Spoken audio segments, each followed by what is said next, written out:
Okay. Well, hello. Welcome to the Burpee Museum lecture series. Today, let's see if I can get it. Yay! We're talking about my particular field, which is PaleoArt. I'll explain that in a bit. I'll introduce myself first. Hello, my name is Ryan. I have a bachelor's in fine arts from NIU. I work here in education. I think I'm the only one in education that doesn't have a science-related degree. I could be wrong on that. I don't know. I started out here at the museum 2017, I believe. As a docent, I also worked in the prep lab. I also ruined my brand new pair of glasses in the prep lab too, working on a sauropod. That was fun. I do not regret it. I also used to make puppets. I sort of petered away from that, but I still like to dabble in that. But I started off making puppets for the museum to walk around, and it's almost like carrying a little baby dinosaur with you, like you see at the zoo sometimes. It was a lot of fun, just time consuming. Most of what I do now is illustration and animation. Those are my main focuses in college. Other than that, I teach the Art of the Earth classes, which are kind of my baby. As well as other classes like Boy Scouts, lead field trips on occasion. A lot of the time you'll also see me out here at the front desk. So, all right. So what is PaleoArt? Have you guys ever heard that term PaleoArt before? I see a hand, I see some yes nodding. You don't know. Okay, so PaleoArt is pretty much any artistic effort to reconstruct the past. It usually involves a lot of research, a lot of speculation based on the natural world today. Its main purpose is to educate, demonstrate scientific principles. It's not for entertainment, although it can be. It can be entertaining.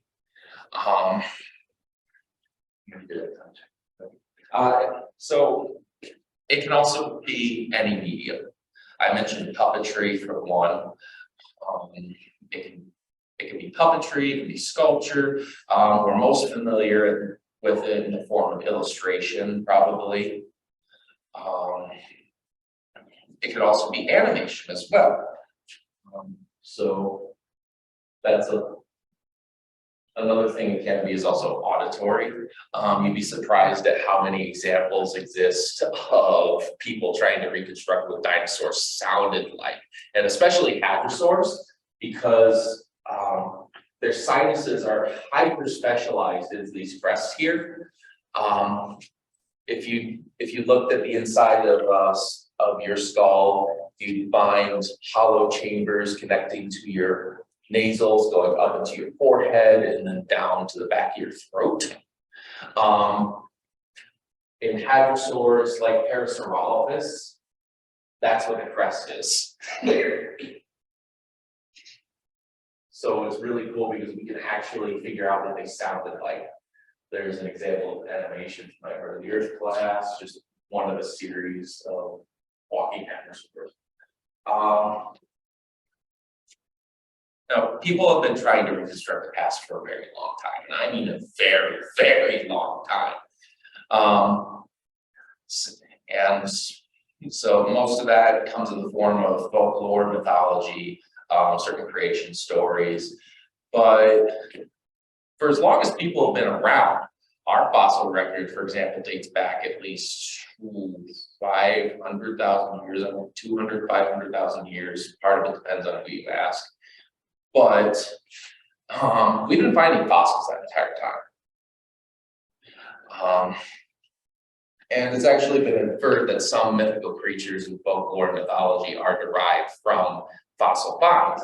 This, for example, is Hercules fighting off the monster of Troy, or the beast of Troy. This is from pottery dating back And he found, I can't think of an exact date, maybe about 4,000 years. A paleontologist actually looked at this guy here and thought, this looks like this very particular species of ancient giraffe from the Mediterranean and Northern Africa. I personally don't see it. It reminds me more of the skull of a large monitor lizard. Something like a Komodo dragon or a Nile monitor, which they do exist throughout Africa, which would make sense. The ancient Greeks would probably be pretty familiar with that. Another one that I think is a bit more solid is the Greek Cyclops. Now, a particular fossil organism, or group of fossil organisms that was pretty dang common in the islands of the Aegean and throughout the Mediterranean Sea, where Greece is currently located, are at least two species of pygmy elephant. Pygmy mammoth and pygmy stegodon. The pygmy stegodon, I believe, is the one that's being shown here. Now, if you were to look at the skull of any member of the elephant tribe, elephant family, they have a very flat base and this gigantic hole in the center of their head. Somebody who wouldn't know any better, would you say that looks like an eye? I think that looks kind of like an eye. In actuality, the eyes, the eyes are here and here. This is not an eye. But somebody who doesn't know any better might interpret that as an eye socket. The only other creature that exists in nature that has a huge head with a large brain case and a flat face is Homo sapiens, or any member of our particular family of apes. So best guess conclusion for an ancient Greek. Oh shoot, go back. They're so close together. Would be, this must be the skull of a one-eyed giant. But the earliest confirmed piece of European PaleoArt actually comes from the 1500s, near the end of the 1500s. This is the Klagenfurt lindworm. This is created by an artist based on the skull of what we now know to be a woolly rhinoceros that was uncovered in a gravel quarry in 1300s in Austria. You'd be surprised how often rhinoceros skulls are mistaken for the skulls of dragons in medieval Europe. Which, to be fair, there isn't really any frame of reference in modern day Europe for this thing. So much fun. Because there aren't any rhinos in Europe nowadays. And most rhinos don't cross up into the Sahara. So, well, who in medieval Europe would really know, right? There's another very prominent example. There's not really much artistic rendering of it, but it's the wobble dragon from Krakow, Austria, from Krakow, Poland. It's part of the founding myth of the city. There's the bones of this particular dragon on display in the local church. It's actually the skull of a rhino, the leg bone of a mammoth, and the jawbone of a whale. They thought the whale's jawbone was the rib, and it is like 10 times longer than the skull. Make of that if you will. I think, though, one of the earliest, in my opinion, that nobody seems to really acknowledge, the earliest examples of PaleoArt, probably one of the most accurate, is the Mayan interpretation of the megalodon. Now, most people know the Mayans for human sacrifice and pyramids, right? Few people actually know that the Mayans were proficient hunters and fishers of sharks. They knew of great whites. They knew of bull sharks, tiger sharks, and they frequently hunted them for food and sport. They also used their teeth to attach to clubs for weapons. And something to know about Central America, where the Mayans civilization was mainly centered, it used to be open ocean, where megalodon would swim through. And so consequently, Central America, you find megalodon teeth. And while Europeans were finding megalodon teeth and thinking they were the tips of a dragon's tongue, I am not joking, the Mayans found these gigantic shark teeth and surmised they must have come from a shark. Of course, they weren't entirely right. This is a rendition of what they thought megalodon was. A standard sized shark with standard sized shark teeth, except for this one giant one in the middle of the upper jaw. They weren't entirely right, but they were a lot closer than the past examples, weren't they?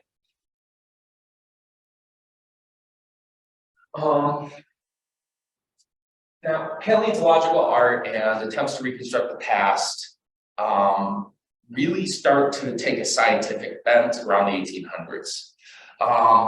This is a watercolor painting called the More Ancient Dorset, made in response to some of the creatures that Mary Anning was finding in England during the 1800s. See a lot of ichthyosaurs, plesiosaurs. This is probably one of the most naturalistic paintings or pieces of PaleoArt you'll find from this time period in paleontological research. Most of the other ones take a bit more of a grand epic bent like this, or this here. This is because Europe, and a lot of the European scientists were still very deeply rooted in their religious beliefs.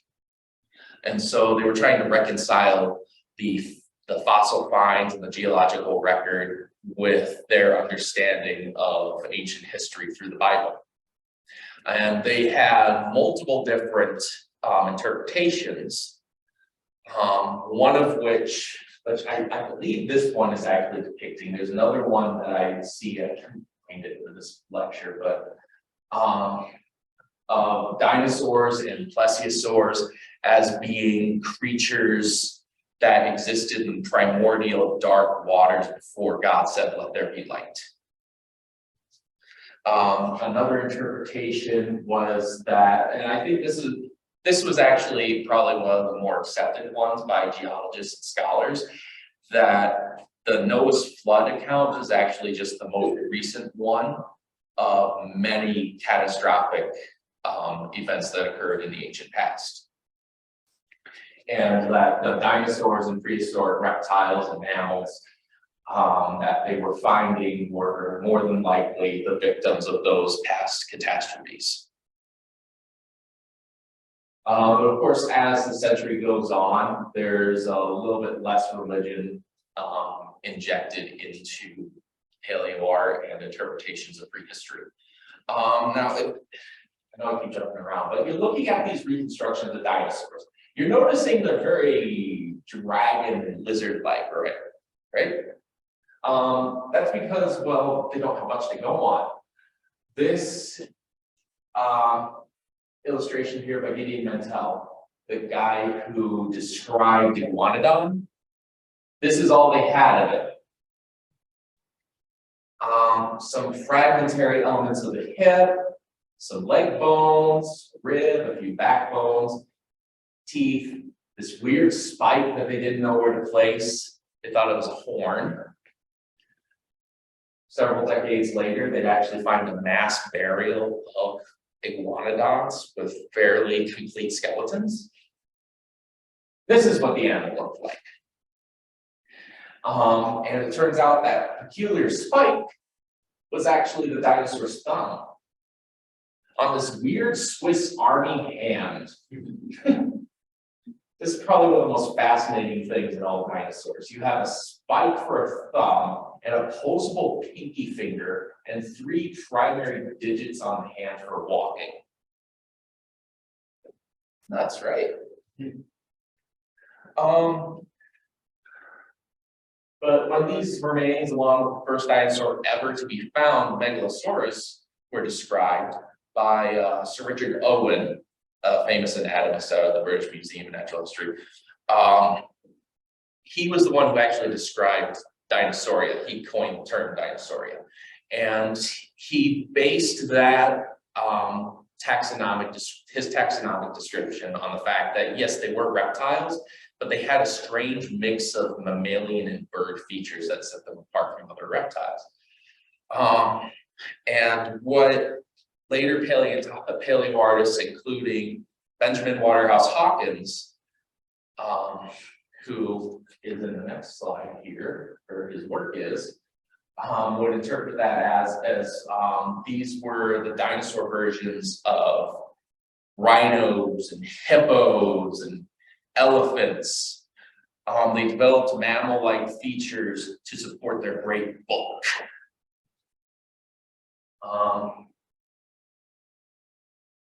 And for the most part, dinosaurs were depicted as all quadrupedal, including Megalosaurus. Right up until the discovery of a couple of American dinosaurs from New Jersey, of all places, Hadrosaurus and Dryptosaurus.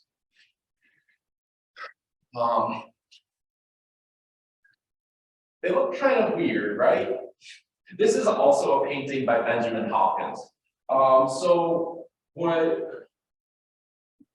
Sir Richard Owen had commissioned from Hawkins was a whole bunch of concrete statues to adorn the Crystal Palace Park in London.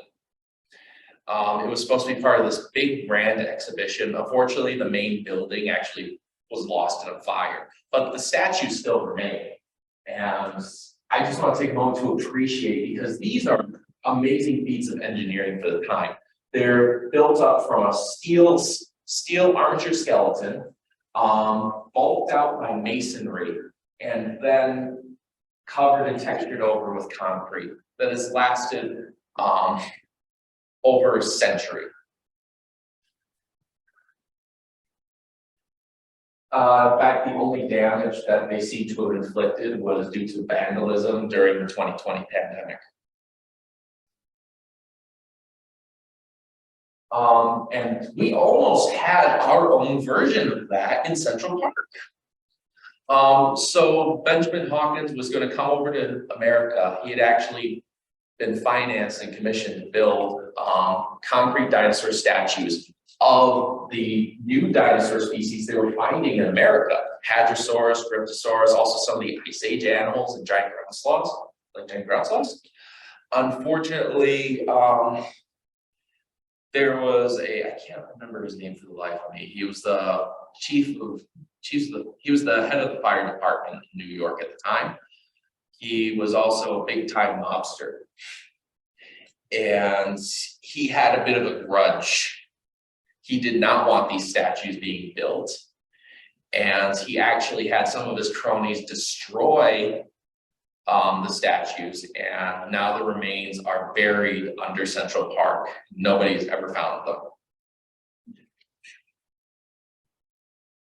It's a shame, because I would kind of like to see that. I'd like to have that. But after the discovery of Dryptosaurus and Hadrosaurus, this is actually the beginning of the tripod dinosaur, the dinosaur whose stance is based on a kangaroo. Because there's no way that this animal could stand up on 2 legs without being supported by a tail, right?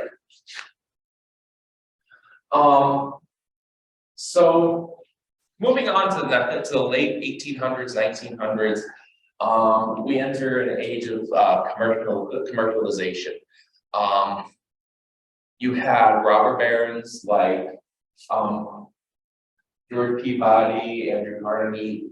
They're building their big museums on the East Coast, and they're hiring academics like Othniel Charles Marsh and Rodrigo Cope of Bone Wars fame to go out west and collect as many dinosaurs as they can to build these museums.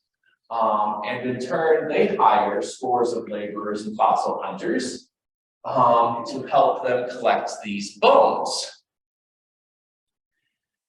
So during this time period, fossil hunting and fossil in general became big business. There was still research going on, but that was second to actually collecting the fossils. And some of these fossil hunters, best known are Marsh and Cope, would enter into heated rivalries that would result in destroyed specimens and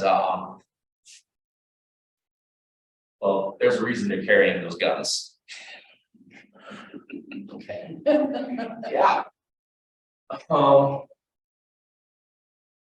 So with collection being more of a concern, and research being a little bit less of a concern, PaleoArt and in general would be largely consistent throughout the early half of the 20th century, especially with the onset of the first two world wars, because there were more important things going on than dinosaur collection. At this time, PaleoArt was dominated by a handful of paleo artists. Gerhard Heilmann here, who was also an ornithologist, created these beautiful pen and ink and watercolor renditions of dinosaurs and especially prehistoric birds. He's also the guy responsible, because this was actually something, the idea that dinosaurs developed from birds is actually a very early idea. He's the guy who more or less stopped it. Because he agreed that dinosaurs, they have a lot of similarities of birds, but they don't have a collarbone, which is what the wishbone is made out of, so they can't be related to birds. He published a book on the origin of birds that details that a bit further. A bit more prominent was Charles R. Knight, who mainly operated through the American Museum of Natural History and the Field Museum in Chicago. He was a wildlife painter previously, before going into PaleoArt. And fun fact, he was legally blind. And he made stuff like this. A lot of his PaleoArt was actually so influential that it influenced the design of dinosaurs in Hollywood movies. Most prominently, The Lost World and the original King Kong. This guy, I cannot pronounce his name. I could never pronounce his name.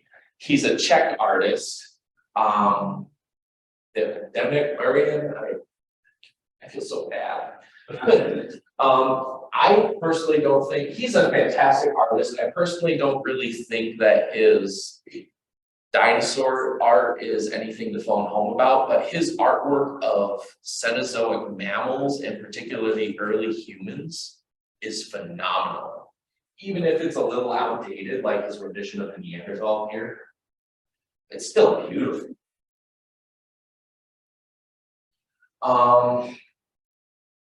So that stagnant period would more or less be shaken up around the 1960s. But this guy here, this is John Ostrom. He worked out of the Peabody Museum, and he described a very particular dinosaur, which you can see mounted behind him, Deinonychus, which is actually the basis of the Jurassic Park Velociraptor. Now, Ostrom had been doing research on Archaeopteryx prior to his finding of Deinonychus, and he noted that the two skeletons were the two animals, their skeletons were very, very similar. You see, this is the Deinonychus up here. This is the Archaeopteryx. They're both scaled to be about up here, about the same size. You can see the resemblance. Really can. From the neck to the arms, the legs, sickle claw, relatively similar tail. Deinonychus is named by several defining characteristics, though, which was part of the crux of his arguments here for what we're going to get into. A tail stiffened by ossified tendons. and this giant sickle claw here, which he originally thought was from the hand.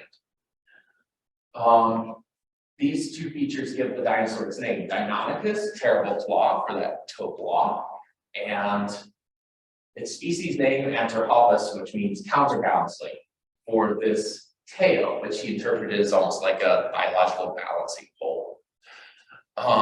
He reasoned that this dinosaur, it couldn't have held itself in this traditional way that dinosaurs are normally portrayed. You know, upright, the tail's too stiff, and it has a killing weapon on its foot.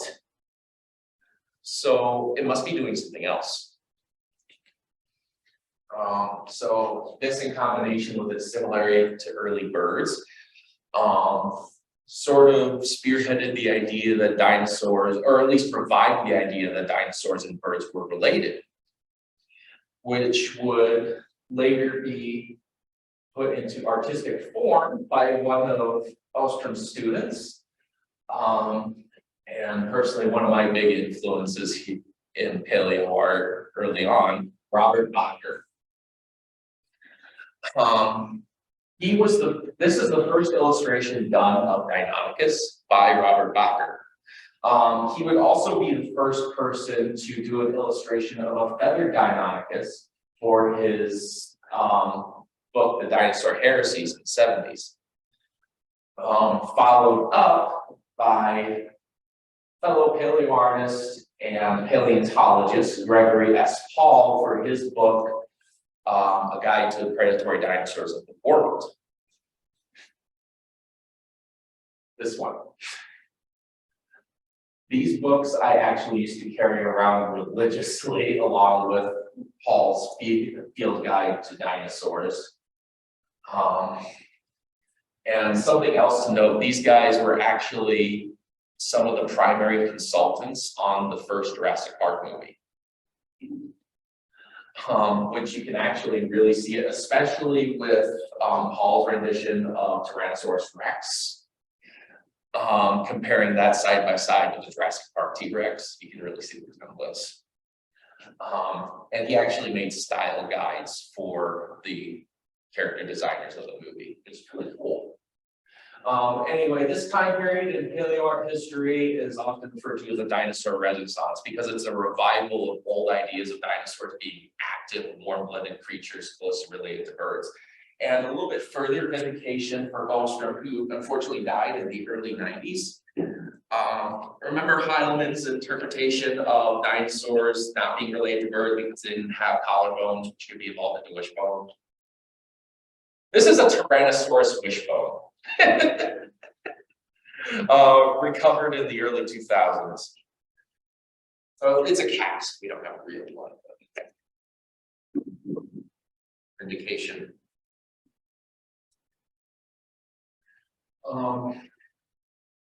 And that sort of enters into the point in paleoart history we're in now, which is called the soft revolution.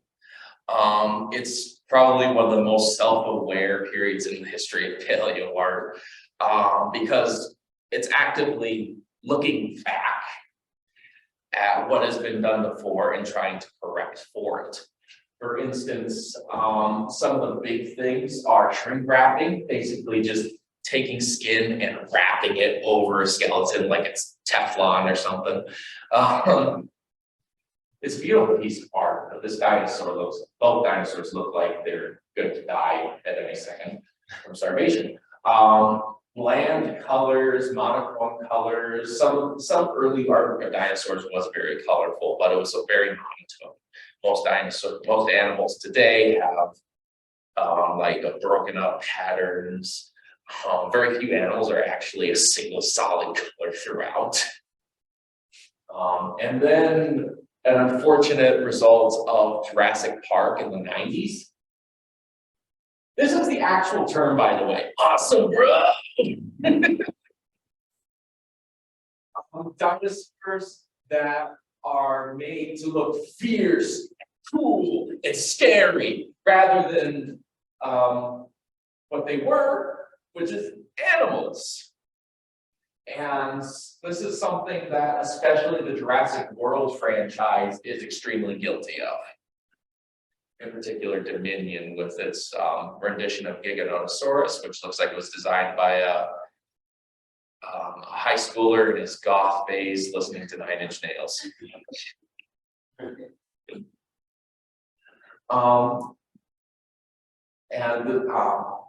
So this sort of movement in PaleoArt was spearheaded by one particular book from which these illustrations are from. Now, if these illustrations are meant to make the point that if we try to reconstruct modern animals based on how we do artwork of prehistoric animals, they would be unrecognizable. These are all reconstructions of animals alive today based on their skeletons done without any reference at all. This handsome devil is supposed to be an elephant. It's a horse. We have a rhinoceros here. The artists have taken the skeleton of this particular creature, a mute swan, and interpreted its weird arms not as wings, but as stabbing scythe-like arms for apprehending prey. Similarly with the baboon here, baboons have huge self-sharpening fangs. That seems to be a trend in non-predatory mammals with fangs, is self-sharpening, which the artist here has interpreted as venom injecting fangs. And this here is a house cat. All of these books are from the latter end, all the illustrations from the latter end of this book, all yesterday's, which is the frame of reference for most modern paleo artists who try to reconstruct dinosaurs and prehistoric life less as monsters or something for your friends to look at and say, awesome, bro! And more as actual living animals. Oftentimes they'll put them in some unorthodox situations that a lot of animals do find themselves in that you wouldn't necessarily think they're built for. For example, the cover here shows Protoceratops climbing in a tree. You wouldn't expect to see a Protoceratops in a tree, right? An animal the size of a pig with no grasping appendages. Goats do it all the time. This is not Photoshop, this is real. This is actually also a very common occurrence. Funny thing, coffee and its effects on the human body was actually discovered by goat herders, whose goats would climb up into coffee trees, eat the fruit, and all of a sudden become super hyper for no particular reason. They'll also try to display more authentic animal behavior, like Tyrannosaurus is often depicted as rushing at prey, killing things. Why not a T-Rex sleeping in the autumn in a shower of falling leaves? So peaceful. Because the predator's life isn't all killing, right? No, that's only when he's hungry. What's he doing the rest of the time? Lions, for example, spend most of their day sleeping. Why not Tyrannosaurus? Some of the art from this book also portrays other authentic behaviors like speculative reconstructions of courtship behavior, which actually something really cool. The authors of this book also worked on a documentary series called Prehistoric Planet on Apple TV+, which these screenshots are from. And so you can see where their original art from the book made it into the show. Courtship behaviors like Carnotaurus displaying with its weird arms that are only this and a wrist. Or plesiosaurs displaying by launching their heavy, stiff necks out of the water to show their fitness to a potential mate.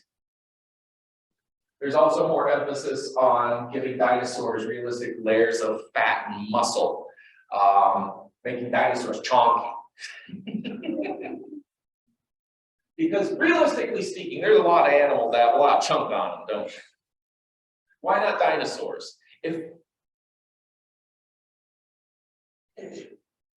This Tyrannosaurus, right? Yeah. This should have a lot more fat and muscle on it, much like these Parasaurolophus do. And then, of course, there's also speculative soft tissues, such as the feather coating on this Therizinosaurus, these flabby dewlaps on the sides of this Apatosaurus neck.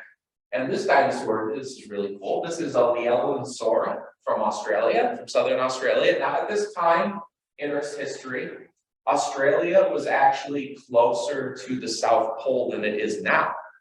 And it was actually just starting to split off from Antarctica at the time.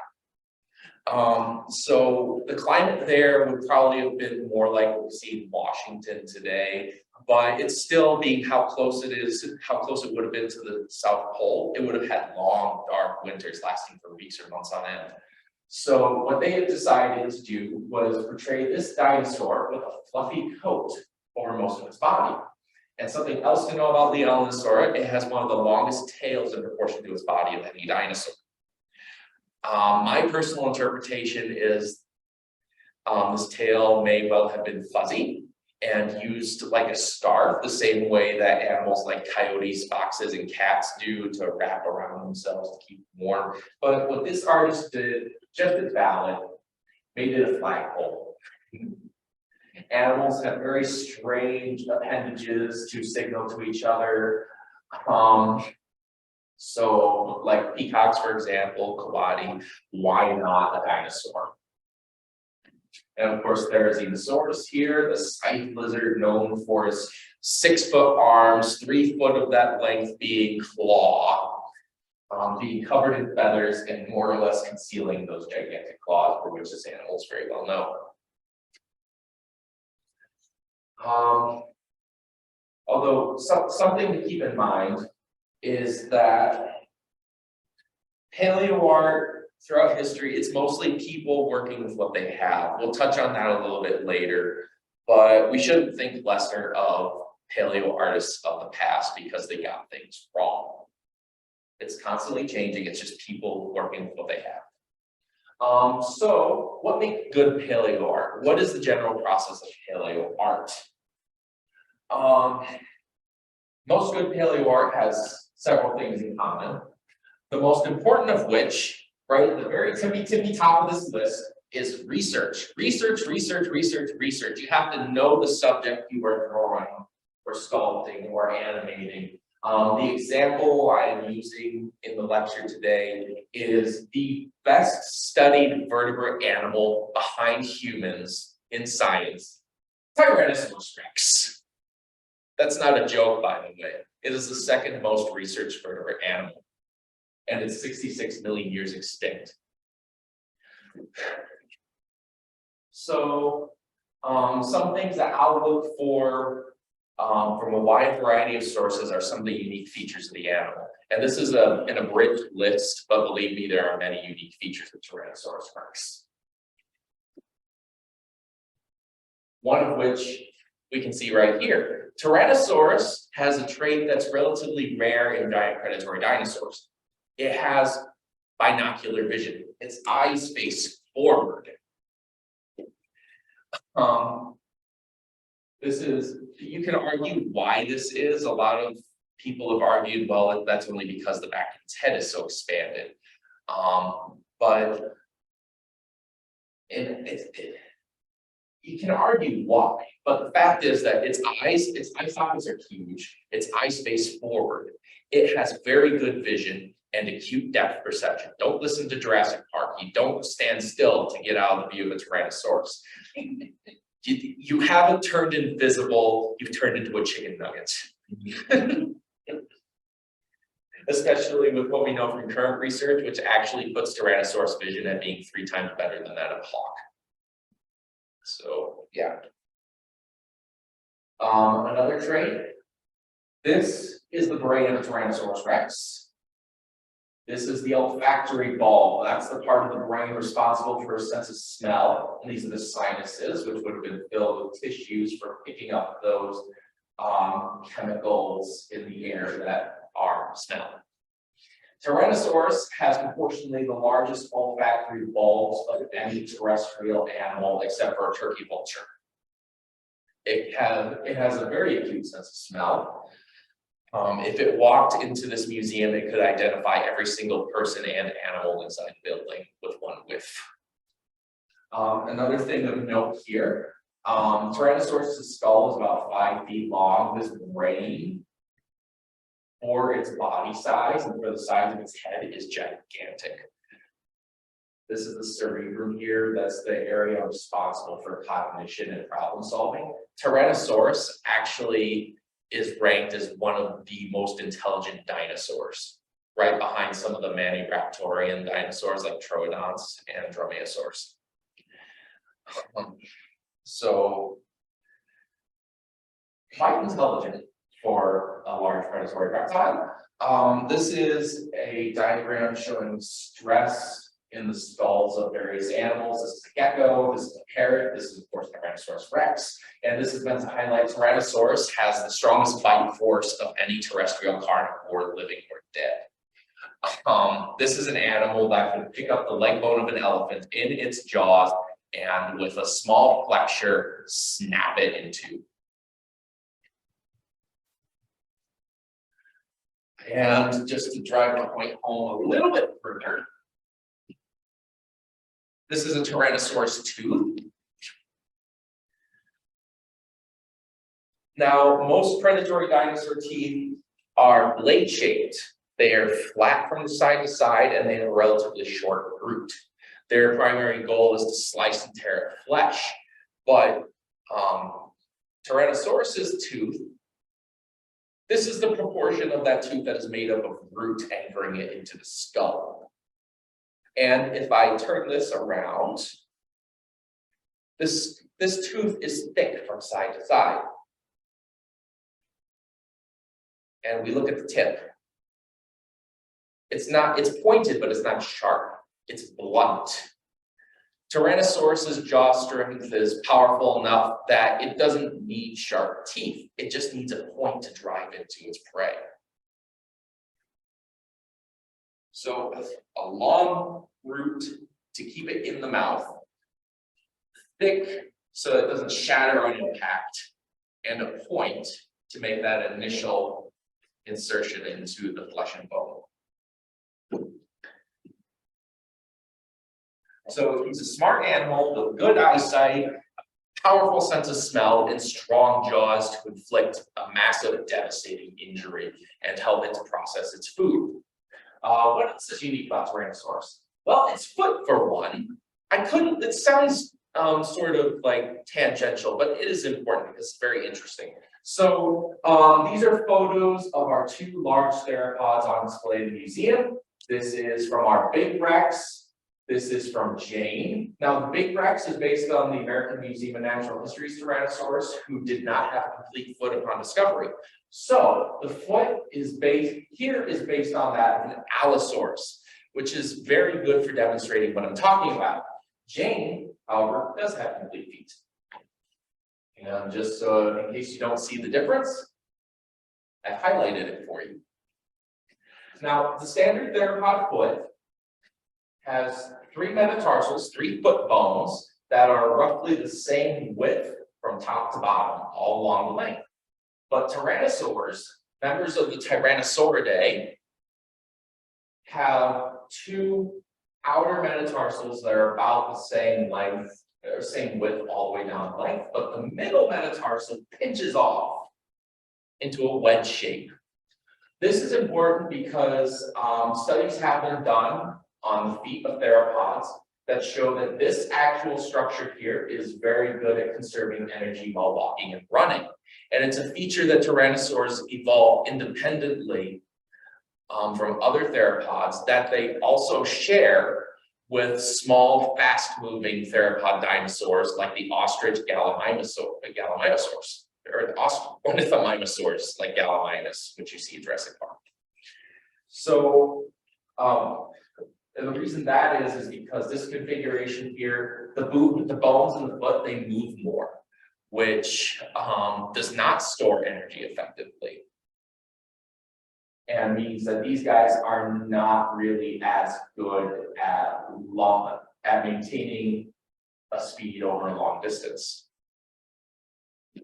So what I basically just described Tyrannosaurus as is basically a 9-ton wolf. And it becomes even more wolf-like with, I swear, this last unique characteristic. There are at least 5 examples of Tyrannosaur genera found in mass burial sites of mixed ages, from babies to juveniles, teenagers, and adults. Oh wait, no, I'm thinking of, sorry. Okay, so there's 4 examples, sorry. One of which consists of 5 individuals, another of 3, and then the most prominent, Albertosaurus in Canada, which consists of 22 individuals ranging from the age of 2 to 26. Most of the assemblages are made up of young animals. Any injuries that resulted in interspecific fighting or fighting within the species are healed over. There's no evidence that these were predator traps, which are sites where prey, they either die en masse or get trapped and attract large numbers of predators in. These bone sites only consist of the one predator and nothing else. Some researchers have interpreted these as evidence of large theropods hunting in packs.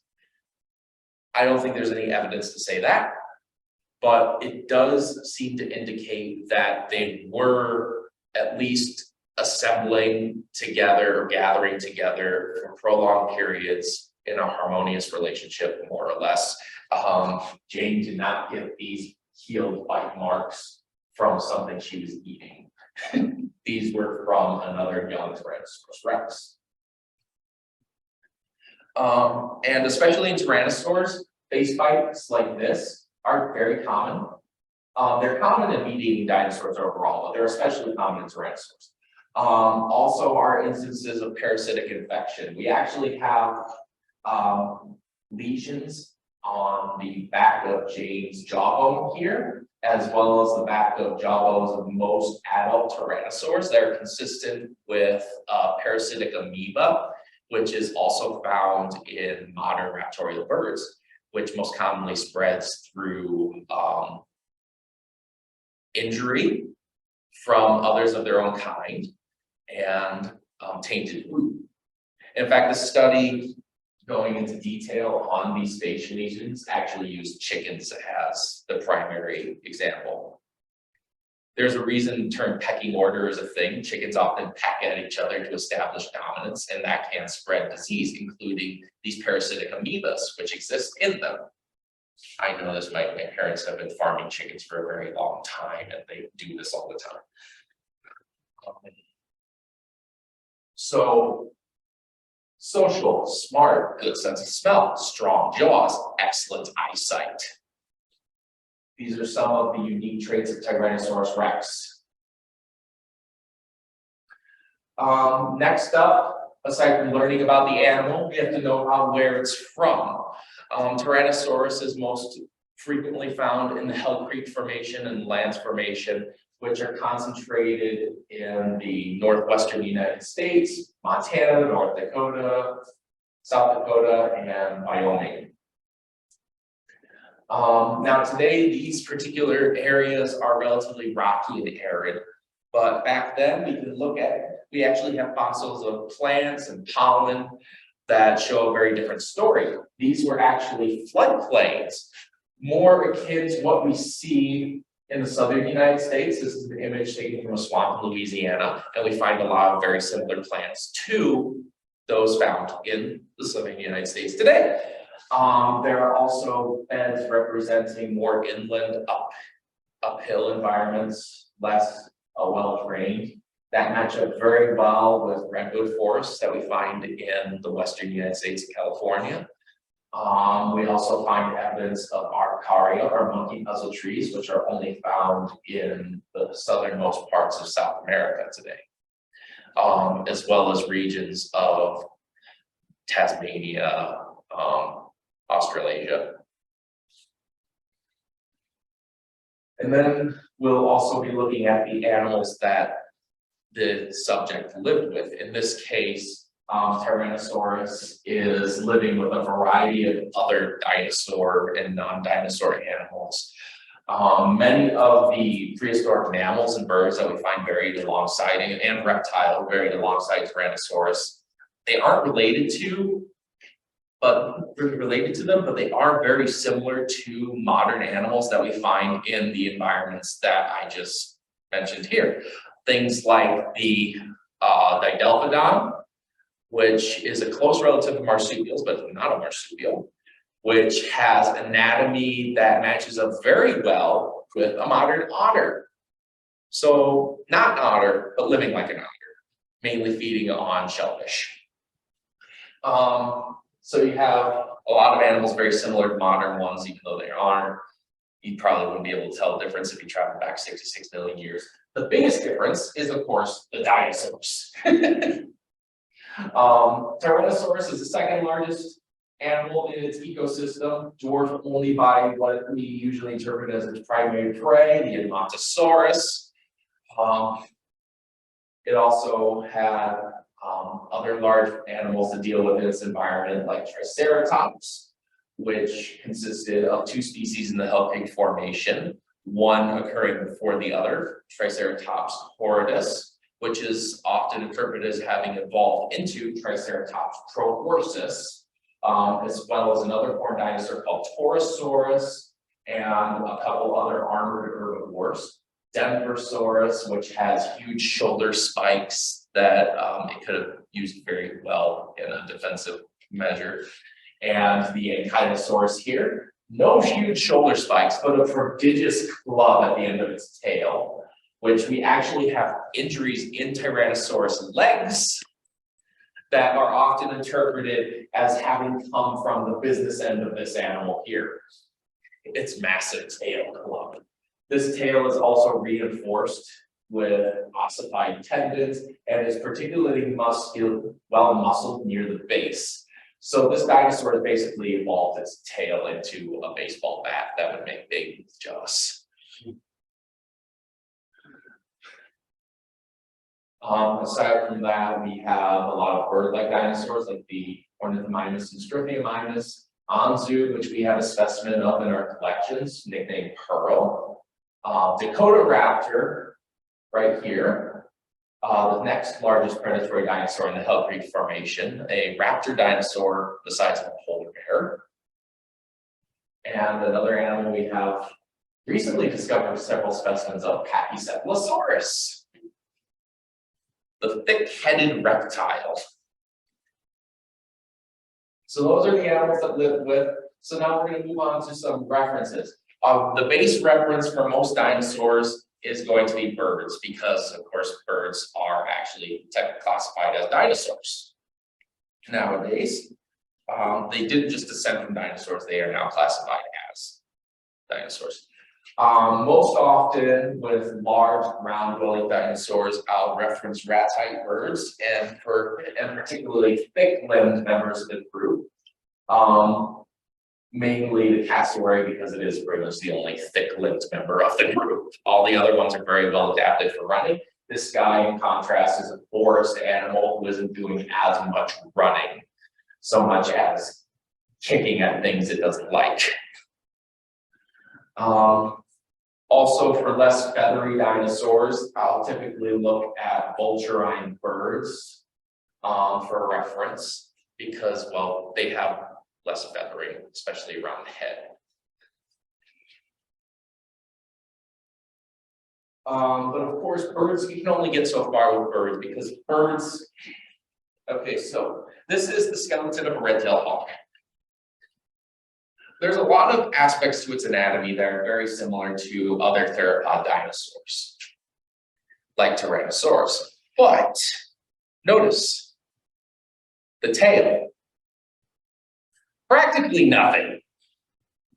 The arms, they've evolved into wings. They are exceedingly long, and the hands and the fingers have fused together into practically a singular structure. No teeth in the mouth, just a hooked beak. You can only get so far with that. So you have to look at other animals. My next reference after birds will usually be heavy-set mammals like elephants and rhinoceros, and for tyrannosaurs especially, hippos. Mainly because they are some of the only large mammalian animals that come close to having the proportions of a tyrannosaur, particularly in the body and the head. Hippos are big, chompy things with huge heads and sharp teeth.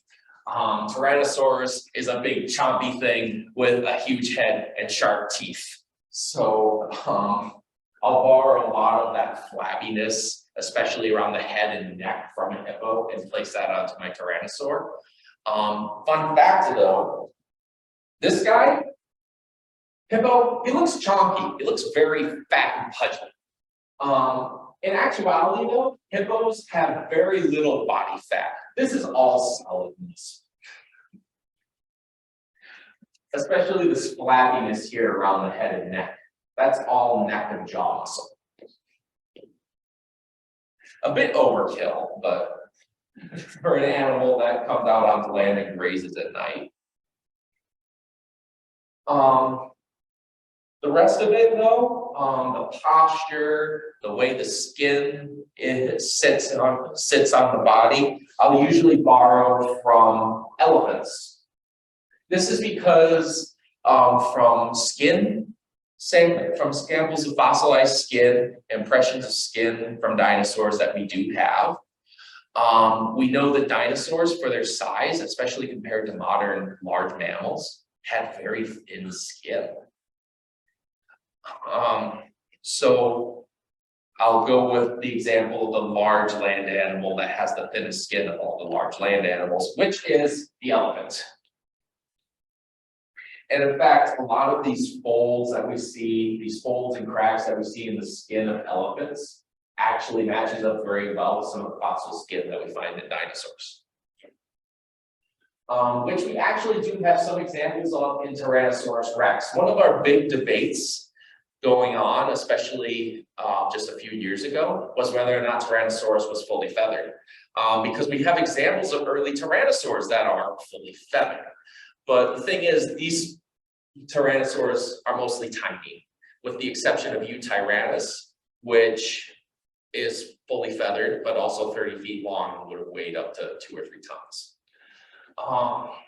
But I would say that could be considered an exception, because that guy lived in a temperate environment that would have seen snow on occasion.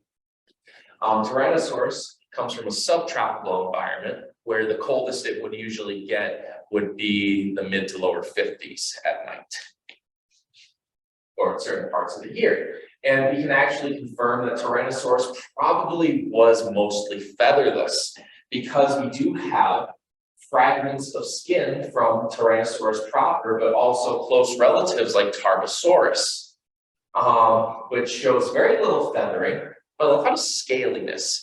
Now, the largest of these skin patches aren't much bigger than a dime, but it's their distribution across the body that says a lot. You have a patch from the neck, a patch from the shoulder, belly, the thigh, the tail, the foot. All these tiny patches come from many various parts of the body. So we can say that Tyrannosaurus, if it was feathered, it was about as feathery as an elephant is hairy. But of course, these scales aren't really like the scales that we see on most modern reptiles. Most modern reptiles have scales that overlap. These scales are more consistent with what we see in other dinosaurs, which are almost like beady, polygonal bumps that vary in size across the body. And in Tyrannosaurus especially, they're only like a couple millimeters across. So they're very tiny. They're much more similar to the tubercle reticulate scales that we see on the feet of birds, but also, quite interestingly, some geckos. So he doesn't have any armor plating, he doesn't have any armored scales. He just has saggy loose skin over a lot of his body that's kind of bumpy. For the face is tricky. That is because, well, I mean, you could go with a lizard, you could go with a crocodile for reference, but dinosaurs, something that we do a lot as PaleoArtists is we pay attention to the texture of the bones, especially on the skull, because that can be very informative of what the face of an animal looked like. For example, a mammal, like a wolf. These sagittal crests here, this is where jaw muscles attach. We can tell because of the roughness. This is muscle scarring. These muscles would attach at the crest here, would go through here, and then attach to the lower jaw. So we know that this has a large sheath of muscle over it. We can see these holes here on either side of the face. So you guys can see. I don't know, maybe. These are openings for large blood vessels that feed the facial tissue, the muscular tissue of the face, the lips, especially in the nose.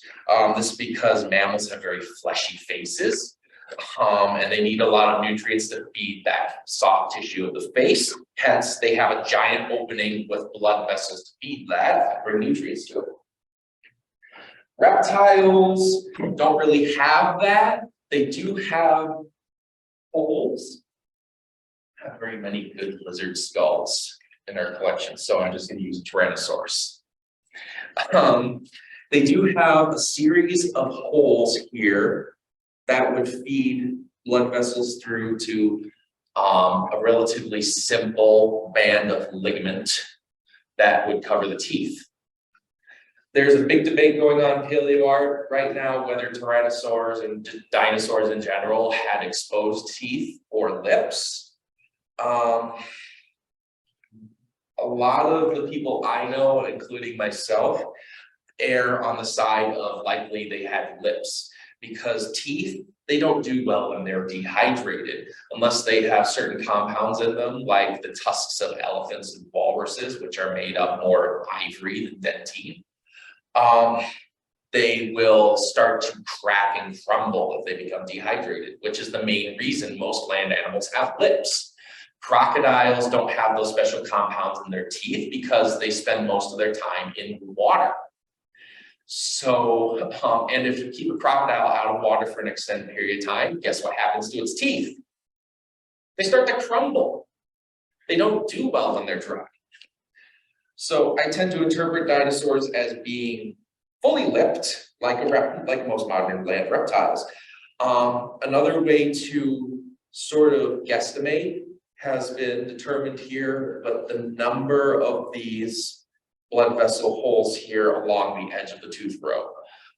The more that are there, the less lip material or less complex lip material is going to be covering the teeth.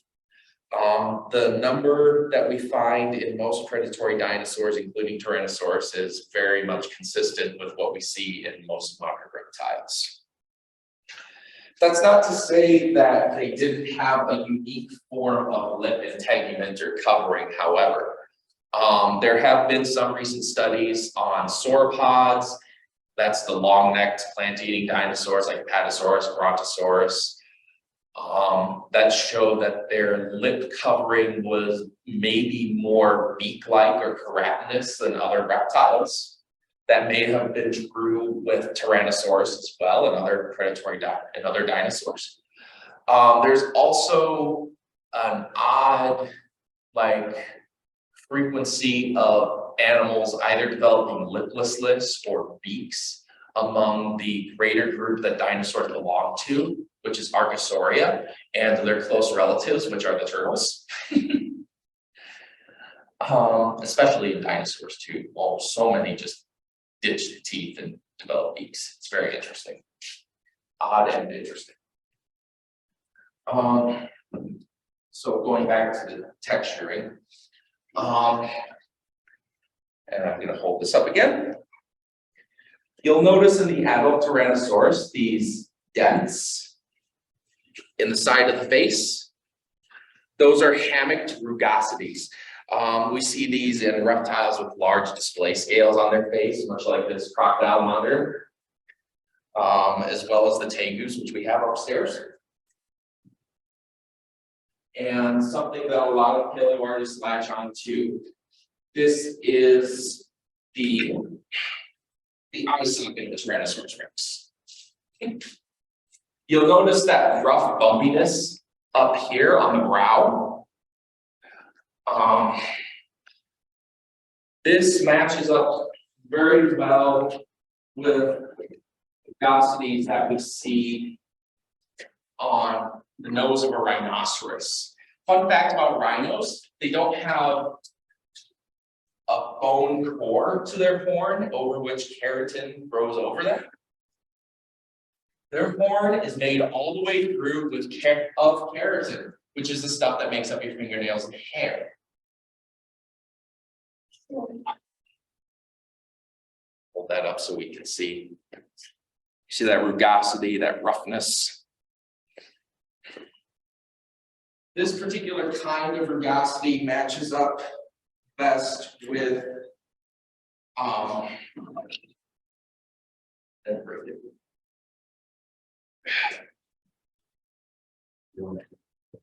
sorry. Okay, so that type of rugosity matches up very well with large keratinous structures. Like the horn of a rhinoceros. Although it's not always the case, that's not always the case. I'm not at all saying that Tyrannosaurus had giant horns like a rhinoceros horn sticking out of its brow. We also see similar rugosities on the head of a snapping turtle, for example. All I'm saying is there's a covering there. Large keratinous structure. We also sort of see that in some crocodilians too.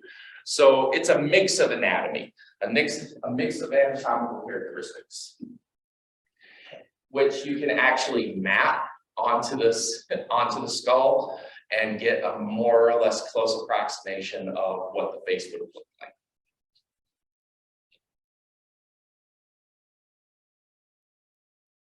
So you put all that together into your algorithm and you get a piece of paleoart like this. This is the den of a Tyrannosaurus. This is a Tyrannosaurus den. You have two sluggish adults sleeping around the nest. You got a couple Rexlings here. Maybe getting a little too close to this guy, which is another animal found in the Hell Creek Formation called PaleoArt. He is a relative of the Gila monster and Mexican beaded lizard of today, except expanded to the size of a Komodo dragon. Basically, 10-foot venomous lizard. These guys probably shouldn't be playing around him. And then tying in with Jane here, we have two teenage Rexes, maybe not paying as much attention as they should to their younger siblings, sort of having a little bit of a spat. Like, cooler. This one's waking up, kids, knock it off, Wade. Who are you? And so you can see sort of the design aspects I've implemented. There's not a lot of armored scaling outside of the face. The skin is relatively saggy. You see those giant jowls hanging from the backs of the adult Tyrannosaurus, which are their jaw muscles. Something, a little bit of a compromise a lot of paleoartists have fallen into is giving young Tyrannosaurus feathers, which they lose as they age. This is actually something we see in large mammals like elephants and rhinoceros today, especially those which live in wet forested environments for whatever reason. I couldn't tell you why. It's just an interesting little detail. And then of course, these guys are nested in an upland environment. We can tell by the giant redwood that has fallen and the redwood trunks sort of implied behind them. Of course, there's not a lot of grass. During the end of the age dinosaurs, grasses do exist, but they're not super common. Instead, we have a lot of ferns. And the nest is based on those made by large crocodilian reptiles and ground nesting birds. So that's more or less the end of my lecture. I wanted to end a little bit with that little talk I had, the nature of PaleoArt. PaleoArt is always changing. That's because our interpretations of the past are always changing. For example, this is a timeline of our interpretation of Therizinosaurus, that side-clawed dinosaur that I brought up earlier. Started off, we thought it was a giant turtle. Then we knew it was a dinosaur. But we started to get a better idea over time of what kind of dinosaur it was. It's just going to change as we get more evidence and our view of the past becomes clearer. And personally, I believe if Therizinosaurus was a giant turtle. But I'm also happy with the scythe-clawed chicken bear that we have today. I'd also be happy if Iguanodon was a giant iguana rhino, but of course it's not. But that's it.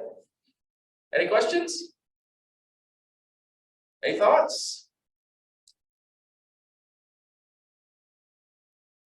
No? Is there anything in the chat? Is there a chat? Okay, I don't want to get on with it. I don't know the question. Okay. Oh, right there. Yeah. I don't know how to get you there. So could some of the smaller predatory dinosaurs, the more modern bird-like ones, or even some of the smaller herbivorous dinosaurs have possibly used echolocation? My first thought with that question is, somebody see Jurassic World Dominion. If you don't know, there's a Therizinosaurus in that movie that actually is blind and so uses echolocation to get around. Fun fact, there is actually a modern bird that uses echolocation. It's swift. Oh, geez. I can't remember the exact species, but this particular bird hangs out predominantly in caves. It's mostly nocturnal, only comes out at night, and it hunts flying insects, much like a bat. So it creates high frequency clicks and chirps, which it uses to locate its flying insect prey. So it's not out of it's entirely possible that there could have been a smaller dinosaur that could have done that. Speaking on the dinosaur in the movie, animals are extremely adaptable. For example, there are crocodiles. Crocodiles mainly get around with a huge muscular tail that they swim with. There are examples of crocodiles that have their tails completely bitten off by other crocodiles. They manage perfectly fine. They adapt to their new bodies. Our geckos, the crested gecko, like the one we have upstairs, they drop their tails when they get frightened and don't grow them back, but they adapt to their new body shape. There's no reason to think that a dinosaur or any other prehistoric animal couldn't do the same either. And even humans, some humans who develop blindness do practice and to hone a sense of echolocation. It's not entirely unreasonable. Any other questions? Yeah. I noticed, I think that some of these images were ones that you made, like artwork that you made, is that right? Yeah, some of them I did make. The Tyrannosaurus, the Parasaurolophus, the title card, the hatch of the baby Titanosaurus hatching out of the volcanic sand. That is what I also made. Yeah, that's super cool. I was just wondering, like, in like contemporary times, like what's the most like prominent medium for PaleoArt? Is it yours look like digital art? Maybe you use like It's mostly digital painting. Okay. But it can vary from artist to artist. Some, like one of my favorite paleo artists who is not featured in here sadly, Brian Ing, he uses a mixture of traditional and digital. Like he'll draw his artwork in pencil, he'll apply some watercolor and then he'll touch it up digitally, for example. Yeah, What are some of the digital programs that are used, or some of the best ones, some maybe that you use? the preference, it depends on the personal preference of the artist. I personally use Procreate because I don't like sitting at a desk all day. I can move around with it on my tablet, I can go anywhere, I can even paint on a hike, for example. Other artists, Mark Whitten, for example, he mainly uses Photoshop. It's solely the personal preference of the artist. Anyone else?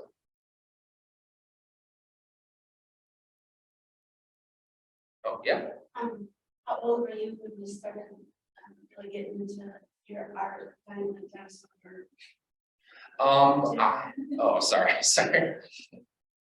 I have been drawing since preschool. And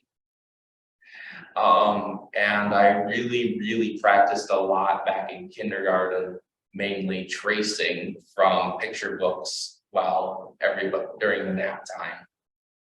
During kindergarten, my teacher would let me do that. I really started getting into it in middle school and high school though. That's when I started experimenting with medium, particularly pen and ink.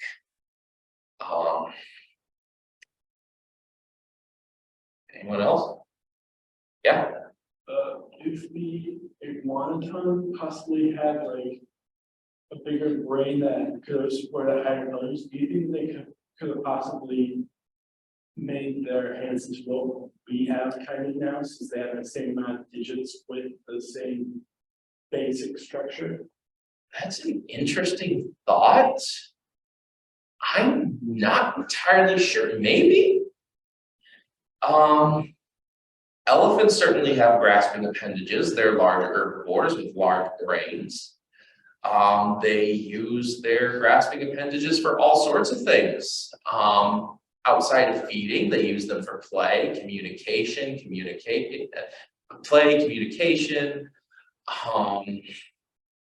manipulating their environments, and tool use. So if an iguanodon was on that same intellectual level, I don't see why they couldn't. People who study animal intelligence, though, the consensus is such intellectual ability is more likely to occur in mid-sized carnivores and omnivores, but there's no reason to think that if an iguanodon had a larger brain, was more intelligent, then maybe you could have. But that's the thing about fossil animals, we don't know. Going back to that slide with the recreations of modern animals based solely off of skeletons, there's very little we can glean off of bones. I mean, for example, here, who knows what this is? Don't answer. You know because you work here, or maybe you're smart. Yeah, it's both. It's both. Sorry. Anyway, you work here. It's cheating. This is the skull of a bulldog. Who would guess that, though? You would. You could kind of guess it. You can kind of guess. Mushy face that looks kind of complex. Yeah, but without any context. Yeah. Like if you're an alien coming down 1,000 years from now when all the bulldogs are extinct, finding its remains, you might assume this is a naturally occurring species and think, oh, maybe this giant overbite is for grubbing in the dirt for worms and beetles and such. Yeah, just like a pig does today. Or whatever the alien equivalent of that, a glob snoot? I don't know.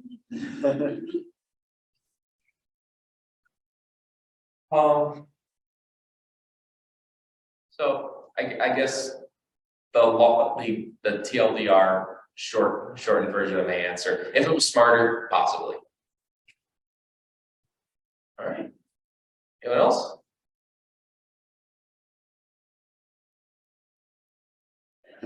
Oh, good. Okay. All right, thank you guys for the lecture. This is going to be ramble for the better part of an hour or more than an hour. I hope you guys got something out of it, or at least enjoyed listening to me ramble. Either way, I appreciate it, and the museum appreciates your contributions, and I hope you learned something. Thank you all for coming. You all have a good night. Thank you.